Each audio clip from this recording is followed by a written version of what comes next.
So adding basic transitions. In this episode, I'm just going to teach you how to add a bog standard, complete basic swipe transition, just to get you started with transitions. So in this project, we have 2 clips. We have this one. And that's the footage right here. Just 2 clips, and I'm going to transition from one to the other. So you go over here to your transitions browser, open this up, and I like to use a one called Slide, which is like the most basic swish transition that you see every YouTuber use, but it's simple and it works. So you just drag it on like that in between the 2 clips that you want to transition from and to. Now you'll notice that it's quite big right now in the timeline, and when you play it, right here, it's super slow, and that's not what they look like in YouTube videos. That's because we need to adjust the length of it, and the way you do that is grabbing the handle on the side there and just bringing it in. And then you just want to just keep playing it back right here until you're happy with it. You can zoom in using your trackpad and just get a bit closer and quicker. right here. Like that.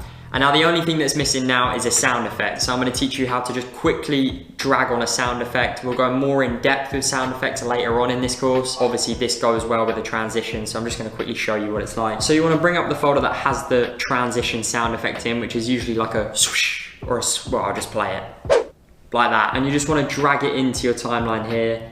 And then it will just go underneath, because that's where the audio layers live. They live underneath the video clips. Zoom in and use the audio wave to sort of pair it up with where the transition is. You'll see it's there. And then you can blade here if there's other transition sounds in that clip and delete them.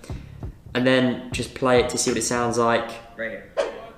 So yeah, that's how you do a transition, a completely basic transition. One thing I'd like to add though, if you're trying to transition from a clip to another one and that's just started and that's the beginning of the clip, as you can see there's a red line, then when you drag on the transition, it won't come up with like a demo of what the transition will be like. That's fine, drag it on and it will say, it will have a pop-up saying that there's no extra media to cut into because it's the beginning of the clip.